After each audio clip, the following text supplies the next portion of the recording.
Тәнді қойшы жылытады кейде жүрегіміз жаурамаса болған. Сіздермен айтар тілегім бар, жүректеріңіз жаурамасын дегім келеді. Енді сіздермен жағын бақылау қалыптастыра алсақ, ендеше екінші кезегімізді бастайық. Дарынды балаларға қаламшылықтардың екінші кезеңі. Менің педагогикалық ұстанымымда өзекті мәселе оқушылардың сөйлеу тілін дамыту деп бірінші кезеңде айтып кеткен болатын. Сөйлеу тілін дамытудағы мақсатым кез келген оқушыны ойын еркін жеткізуге дағдыландыру.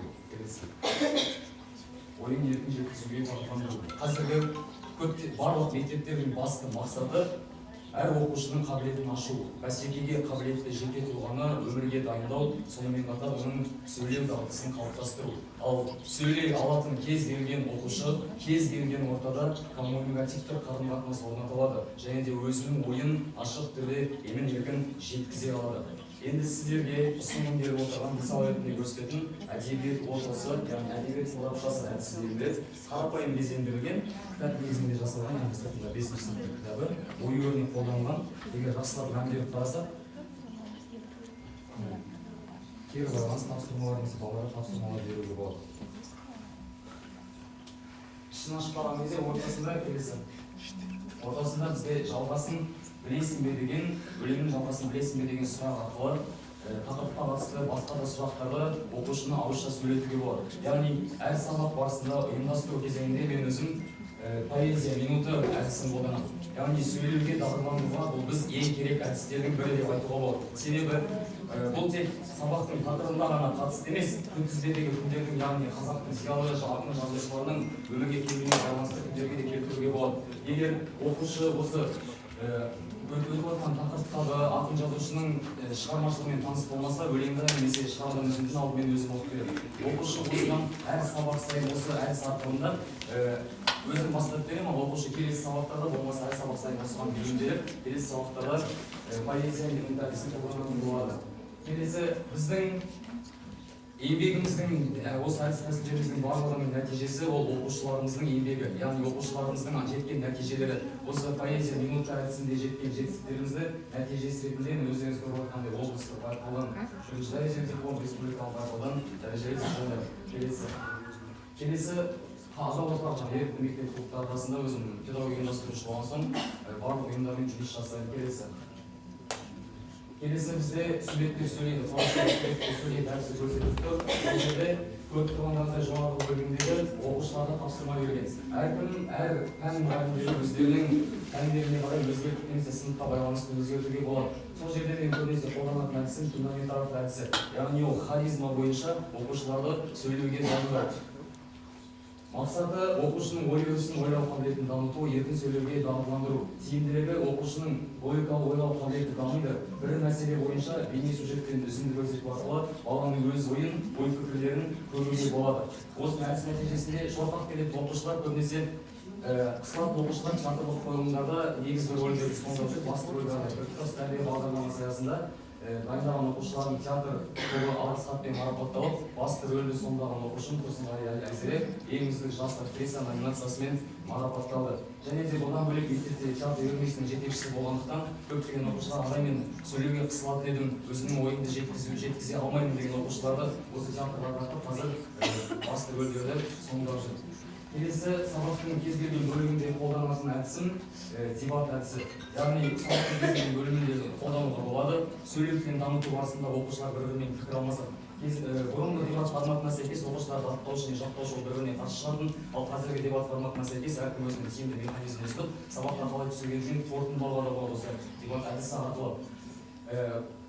Осы дебат арқылы әдісінің нәтижесінде қалалық дебат сайыстарынан оқушылардың жүлделі бірінші, екінші, үшінші орындарға иеленіп, алғыс хаттармен марапатталып жүр. Басты спикерім облыстық дебат командасына шақыртып алды. Қазақ тілі мамандарының таныстыруға айтып кеткендей негізгі міндеттерінің бірі дұрыс сөйлеу, сауатты жазуға дағдыландыру және өзінің ойын ашық жеткізе алу. Бұл мәселеде балада, білім алушыда көбінесе бастаушыда кіші буын кезеңінен бастап қалыптасады. Оқу сауаттылығы дұрыс жазудан кейінгі біздің бірінші пунктіміз ол жазу.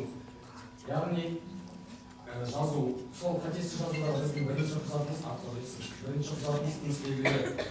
тыныс белгілерінде ең ауқымдысы жаңағы жауынгерлік қой. Тыныс белгілері сол көптеген балалар содан қате жіберіп жатады. Яғни сол қате жазудағы бірінші құжатымыз тыныс белгілері бізде интонацияға негізделеді және де интонацияға негізделеді, көбінесе грамматикалық концепцияға негізделеді. Мысалы алатын болсақ, өздеріңіз көріп отырғандай, Абай соңғы күндерде тыныс белгілерін белгілі арнайы қызыл бояумен көрсетіп қойды. Абай соңғы күндерде өтір, әсіресе осы соңғы түнде өзіне бұрын дағдылы болмаған бір халде болды. Абай жазға желетінің негізін қалаушы. Яғни бізде сыныпта аудиалды, визуал және кинестетик үш түрлі балалар кездеседі. Аудиалды балалар олар есту арқылы, визуал балалар болса көру мүшесі арқылы, кинестетик балалар барғанымызға белгілі эмоцияларға мән береді. Сол себепті осы аудиал визуалдарға да балаларға да ыңғайлы болатыны ол эмоция арқылы, қозғалыс әдісі арқылы көрсетуге де болады. Соған мен өзім тыныс белгілерін сабақта жиі пайдаланатыным келесі. Мысалы, бүгін екі тырнақшаны балаларға қимыл ретінде көрсеткен балалар арқылы маған емес бұны қайталайды. Қарасақ, бүгін екі тырнақшаны балаларға қимылмен көрсетеміз. Дарынды балаларға сызықша. Талантты ұстаз тырнақша ретінде байқауының қалалық кезеңіне қатысып отырмын. Мен сызықша мұғаліммін. Бұл сызықша ретінде менің мәртебем. Бұл сызықша менің мамандығым. Бұл сызықша менің әлемім. Бұл менің жұмысым. Келесі. Қазір сіздермен осыны қайталап көруге болады еді, бірақ уақыттың тығыздығына байланысты. Осындай тапсырма беремін. Біріншісінде балаларға белгілі арнайы белгімен көрсетіп қоямын. Екіншісінде барлығының орнын бос қалдырамыз. Сонымен балалармен жаңа есте сақтау қабілеті арқылы қай жерде қандай тыныс белгілері кетті, соны іс-қимылмен қайталап балалар есте сақтау қабілеті жақсарады. Бір жағынан екінші қателік жіберу азаяды. Келесі. Соның нәтижесінде мысалы 5-ші сыныптар, ол көп жаңа айтып кеткендей бастауыш сыныптан басталып 5-ші сынып, 6-шы сынып аралығына барады.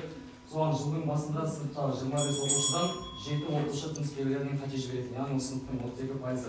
Осы әдісті қолдану арқасында жылдың ортасында 3-ші тоқсанның басында 25 оқушыдан тек 2 оқушы ғана тыныс белгілерінен қате жіберетін болды.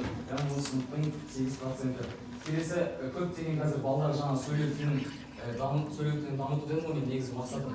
Көптеген балалар сөйлеуге шорқақ келеді, себебі көп гаджеттарды көп қолданады, телефондарды, тикток желісін, инстаграмды. Сол үшін ойын жеткізу, сөйлеу балаларға қиындық туғызады. Тиктокта да осы жаңа әдісін салдым, тикток желісінің көрермендерінің кері байланыстары көрсетілген. Енді сөзімді Жүсіпбек Аймауытовтың керемет бір сөзі бар. Сабақ беру үйреншікте жай ғана шеберлік емес, ол жаңадан жаңаны табатын өнер деген екен. Сондықтан қазіргі таңда педагогиканың жаңалықтарын, қазіргі қолданып жүрген пән ерекшеліктеріне қарай қолдана білу, оқыту үрдісінде мақсатқа жетудің бірден бір жолы болып табылады. Тілді меңгерген және оны орынды қолданатын оқушы кез келген ортада коммуникативті қарым-қатынас орнатылады. Сөзімді қорытындылай келе, әртүрлі стратегиялар сөзсіз сабақты жандандырып, оқушылардың қызығушылығын арттырады. Бірақ жазу жұмыстары, жаттау, жалаң сөз оқушыларды жалықтырады. Сабақта стратегияларды тиімді пайдаланудың нәтижесінде сабақ сәтті өтеді деген назарларыңызға рахмет.